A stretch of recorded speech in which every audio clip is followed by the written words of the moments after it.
ഞാൻ 2 ദിവസം മുമ്പാണ് ഒരു കാര്യം മനസ്സിലാക്കിയത്. Welcome to the series of experience something for the first time. ഞാൻ തൃശ്ശൂർക്ക് പോയിട്ട് തിരിച്ച് ബസ്സിൽ വരെയായിരുന്നു. ഞങ്ങളുടെ ഇവിടേക്കുള്ള ബസ്സാണെങ്കിലും ആ ബസ് വേറെ റൂട്ടിൽ വരുന്നതുകൊണ്ട് ആ ബസ്സിൽ ഞങ്ങളുടെ എരയമംഗലത്തെ ആൾക്കാരല്ല കൂടുതലുണ്ടാവുക. ആ റൂട്ട് ഡിപ്പെൻഡ് ചെയ്ത് നിൽക്കുന്ന ആൾക്കാരായിരിക്കും കൂടുതലുണ്ടാവുക. ഞാൻ ബസ്സിൽ കയറി വിൻഡോ സീറ്റിലിരുന്നു. മാസ്ക് വെച്ചിട്ടുണ്ട്, എയർപോർട്ടൊക്കെ വെച്ചിട്ടുണ്ട്. എന്നെ അപ്പുറത്തൊരു കുട്ടി വന്നിരുന്നു.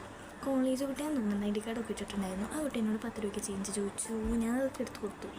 അത് കഴിഞ്ഞ് ഞാൻ രണ്ടുപേരും ഇങ്ങനെ യാത്ര ചെയ്തുകൊണ്ടിരിക്കുമ്പോൾ ഒരു സ്ഥലത്ത് വെച്ച്, അന്നത്തെ ദിവസം ഞാൻ ഭയങ്കര സാഡായിരുന്നേ. ആ ഒരു സ്ഥലത്ത് വെച്ച് ഞാൻ പെട്ടെന്ന് കരഞ്ഞു പോയി. അപ്പോൾ എന്നെ കണ്ണിൽ വെള്ളം വന്നു. ഞാൻ കണ്ണൊക്കെ തുടച്ചു. അതിനുശേഷം എനിക്ക് നോർമലി ഒരു സ്വഭാവമുണ്ട്. ഞാൻ കരഞ്ഞു കഴിഞ്ഞാൽ ഞാൻ എന്നെ തന്നെ കൈ പിടിച്ച് കുഴപ്പമില്ല, ഒക്കെ ആവും. ആ ഒരു സമയത്ത് ഞാൻ ഇങ്ങനെ കൈ പിടിച്ച് ഞാൻ തന്നെ ഇങ്ങനെ കൺട്രോൾ ചെയ്തുകൊണ്ടിരിക്കുകയായിരുന്നു. അപ്പോൾ പെട്ടെന്ന് ആ കുട്ടി എൻ്റെ കൈ കുറച്ച് നേരം പിടിച്ചിരുന്നു. അപ്പം തന്നെ ഞാൻ ഷോക്കായി. അത് കഴിഞ്ഞ് ആ കുട്ടി എൻ്റെ കൈമ തട്ടിയിട്ട് പറഞ്ഞു, everything will be all right. It was so shock. It was so deep that എനിക്കറിയാത്ത സ്ട്രേഞ്ചറായിട്ടുള്ളൊരു കുട്ടി ഞാൻ കരയണ കണ്ട് എന്നെ കൺസോൾ ചെയ്തത്. ഫസ്റ്റ് ടൈമാണ് ഞാൻ അങ്ങനത്തെ ഒരു കാര്യം എക്സ്പീരിയൻസ് ചെയ്യണത് തന്നെ. സോ അപ്പോൾ എനിക്ക് മനസ്സിലായി, നമ്മുടെ പ്രശ്നം നമ്മൾ ഒരാളോട് പറയണമെന്നില്ല. നമ്മൾ എന്ത് സിറ്റുവേഷനിൽ കൂടെയാണ് പോണേന്ന് മറ്റാൾ അറിയണമെന്നൊക്കെ.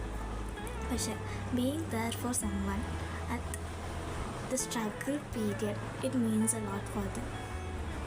അപ്പോൾ ശരി.